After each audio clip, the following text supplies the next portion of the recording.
নানান জায়গা থেকে কিন্তু বিএনপি নেতাকর্মীদের বিরুদ্ধে প্রচুর কমপ্লেইন আসছে। আমার কাছে সকাল বিকাল কমপ্লেইন আসছে।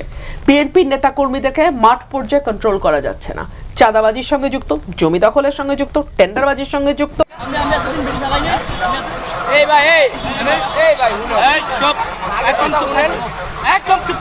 জামানত দিতে অস্বীকার করলে এভাবে মারধর আর হুমকি দেন বিএনপির গুলিস্তান ইউনিটের সভাপতি সেলিম, সাথে আছে তার সহযোগী শাকিল।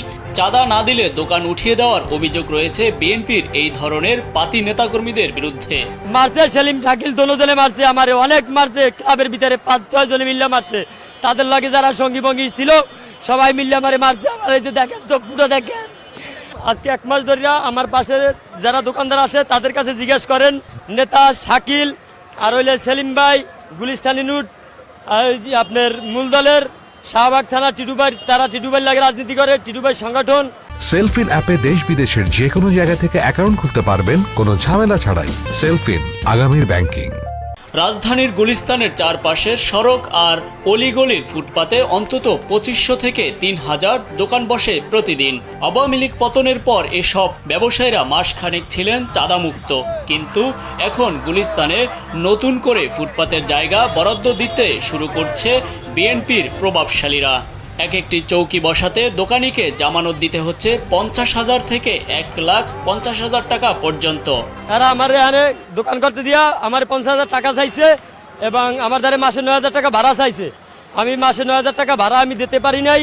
বন্দর উপজেলা জামায়াত ইসলামের উদ্যোগে টিন ও আর্থিক অনুদান প্রদান করা হয়েছে। রোববার 8 জুন সকালে পুরান বন্দর জনতা ক্লাব প্রাঙ্গণে এই অসহায় পরিবারের মাঝে টিন উপহার ও এক অসহায় বৃদ্ধের মাঝে আর্থিক অনুদান প্রদান করা হয়।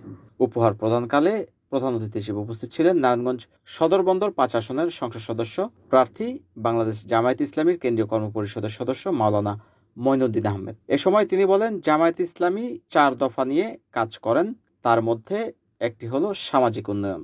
এই কাজটি সংগঠনের শুরু থেকেই করে আসছে জামায়াত ইসলামী। ক্ষমতায় যেতে না পারলেও এই কাজ চলমান থাকবে বলে তিনি জানান। অসহায়দের মাঝে আর্থিক অনুদান ও টিন উপহার প্রদান অনুষ্ঠানে এ সময় আরও উপস্থিত ছিলেন অ্যাডভোকেট তাওফিকুল ইসলাম দীপুর সঞ্চালনায় বন্দর ইউনিয়ন জামায়াতের সভাপতি আব্দুল করিমের সভাপতিত্বে। আরও উপস্থিত ছিলেন সহসভাপতি আলহাজ জানে আলম, জামায়াত নেতা কাজী জাহিদুল ইসলাম সহ আরও অনেক নেতৃবৃন্দরা।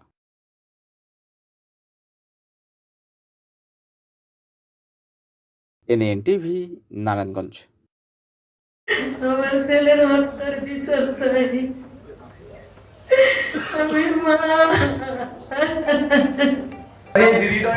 স্ত্রী মুক্তা বেগম এবং পরিবারের অন্যান্য সদস্য এসেছেন, তাদেরকে অনুদান মহানগরী আমিরের কাছ থেকে অনুদান গ্রহণ করার জন্য আমি অনুরোধ করছি।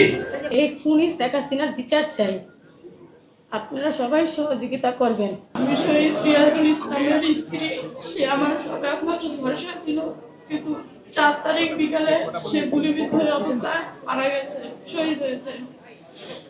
তো আমি শেখ হাসিনার বিচার চাই আর তার ফাঁসি চাই। আমার স্বামীকে সে খুন করেছে, হত্যা করেছে, আমি তাদের কাছে বিচার চাই। পুলিশ গুলি করে আমি হাসিনার বিচার চাই, ফাঁসি চাই, আমি আর কিছু চাই না। আমার ছেলের হত্যার বিচার চাই। আমি মা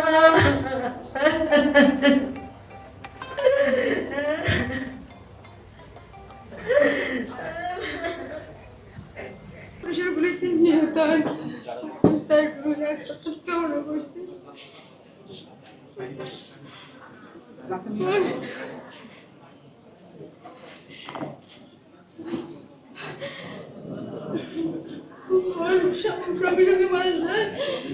আমার একটা ছোট্ট বাচ্চা আছে, আমার সব কিছু ছিল। এখন আমি আমার এই বাচ্চাকে নিয়ে কি করবো? আমি ওই স্বৈরাচারের বিচার চাই, ওর ফাঁসি চাই, যে আমার স্বামীকে নৃশংসভাবে হত্যা করছে। আমি যে একটু মাথা পর্যন্ত জায়গা নাই, একটা ঘর দিব যে মানে ঘরের সবকিছু করছে, সেটা আমি করতে পারলাম না।